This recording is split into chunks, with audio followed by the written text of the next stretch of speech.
Et yo, salut à tous, c'est Kinzo. Aujourd'hui on se retrouve pour une nouvelle vidéo. Je vais vous présenter mes achats manga qui doivent être par là. Ouais, je crois que c'est...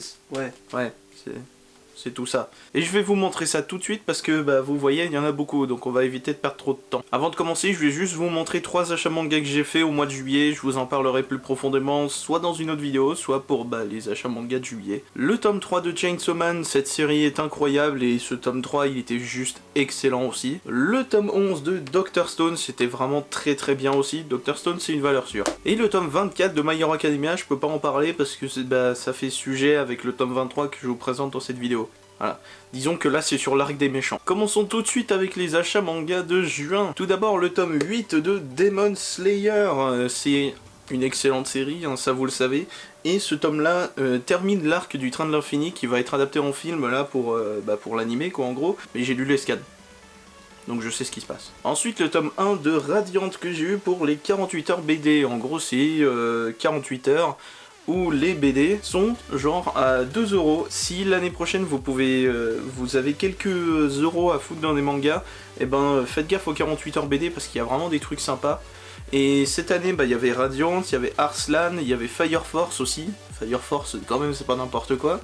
Et d'autres trucs qui étaient vraiment sympas, et du coup quand j'ai vu Radiant à 2 €, je l'ai pris. Puis c'est français, c'est cool. Ensuite le tome 10 de Dr. Stone, ce manga est juste excellent, j'en ai déjà parlé, et ce tome 10, je vous en ai parlé sur la chaîne. Ensuite j'ai acheté le tome 11 de Kingdom, je l'ai pas encore lu parce que je suis pas à jour dans Kingdom, j'ai les 11 premiers tomes, et j'en suis au 6ème. Voilà. Et Kingdom c'est une dinguerie, enfin j'ai juste fait les 5 premiers tomes mais c'est vraiment une dinguerie. Il y a 46 tomes sortis chez nous donc je suis pas rendu encore mais bon. Kingdom c'est du lourd. Le 20ème tome de One Punch Man, ce manga est juste absolument incroyable. Après c'est juste excellent, hein, ouais. Et oui derrière... Bon. Et toujours chez Kurokawa, le tome 4 de Blue Eye Sword. Si ça vous parle pas, enfin elle est censée vous parler, puisque c'est Akame de Akame ga Kill, et Blue Eye Sword, en fait c'est la suite. Voilà. Et du coup, Blue Eye Sword c'est quand même vraiment cool. Mais un petit peu moins que Red Eye Sword. Voilà, disons Akame ga Kill c'était très lourd, là c'est lourd. Voilà, c'est vraiment cool quand même. Ensuite on passe chez Kaze avec le tome 13 de Deep Promise Neverland, je vous en ai parlé sur la chaîne, c'était une dinguerie. Et je vous avais fait part de mes craintes sur le tome 14. Et justement, le tome 14, parlons-en, j'avais peur que la petite randonnée dans une autre ferme pour les médocs, ça dure trop longtemps, je crois que ça dure genre 2 chapitres. Donc au final ça passe, et il y a de ces révélations dans ce tome, oh là là, et le tome 14 il est fou, hein. En vrai, voilà, lisez des Promise Neverland quoi, c'est une dinguerie, en plus ça se trouve, je vous voulais pas bien montrer la cam. Voilà, lisez Deep Promise Neverland. Toujours chez Kaze, le tome 23 de Black Clover. À cause du confinement, j'avais commencé à lire des scans par rapport à là où je m'étais arrêté, c'est-à-dire au tome 22.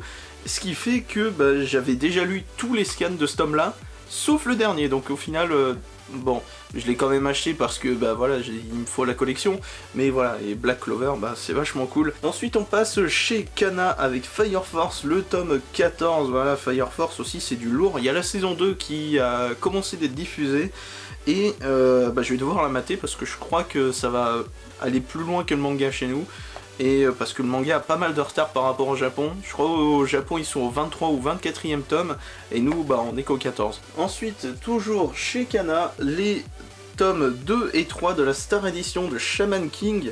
J'avais lu le premier double tome, en fait c'est 2 tomes en un, hein, ça se voit au niveau de la taille, et j'avais trouvé Shaman King plutôt cool, et du coup j'ai acheté la suite, mais c'est cool, franchement Shaman King ouais c'est cool. Ensuite on passe chez Kiyun, et chez Kiyun mais c'est du méga lourd, puisqu'il y a les 2 premiers tomes de Actage, et je vous en ai fait une vidéo, j'arrive pas à les prendre, et c'est trop bien, voilà, Actage c'est une folie.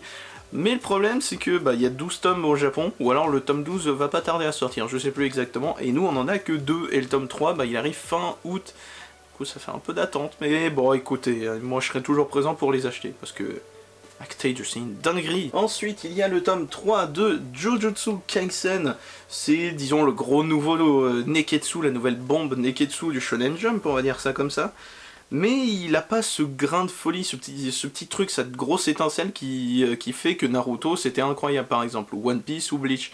Mais c'est quand même très cool, et en vrai j'aime beaucoup le dessin, et puis ouais, même de base Jujutsu Kaisen c'est hyper bien, tout simplement.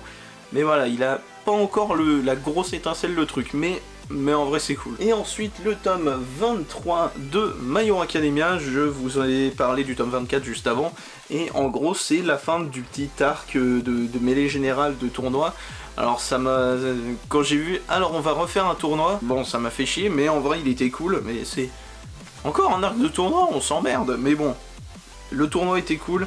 Puis après on entre chez les méchants, voilà, ça part directement sur l'arc des méchants.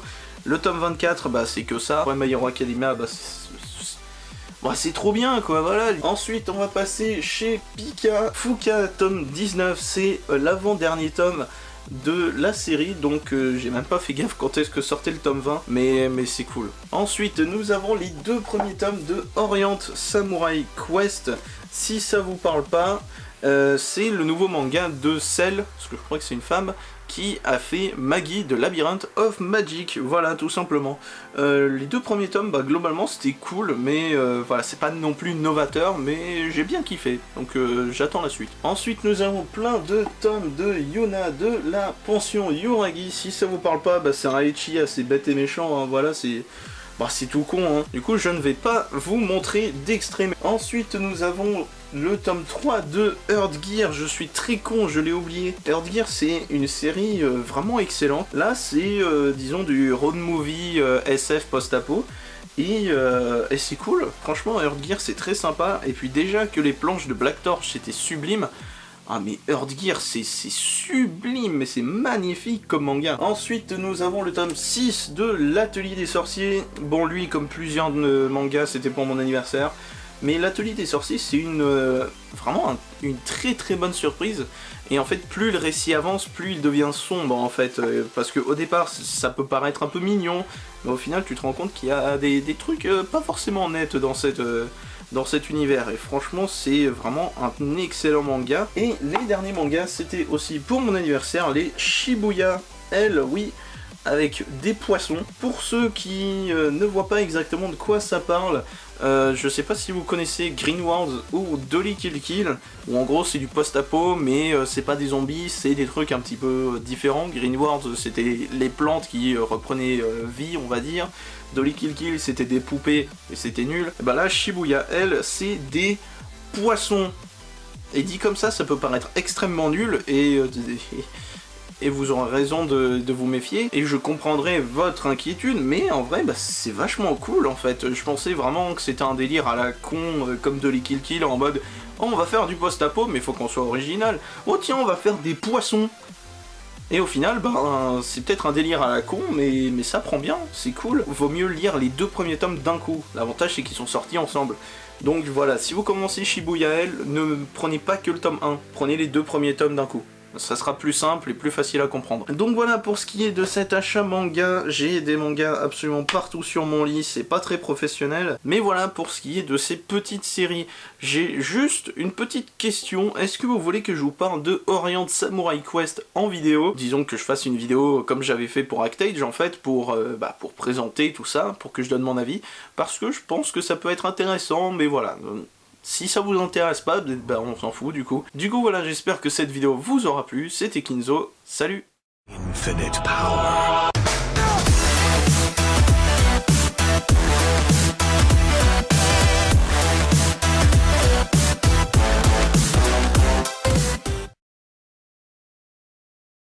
Mais vous fumez, monsieur.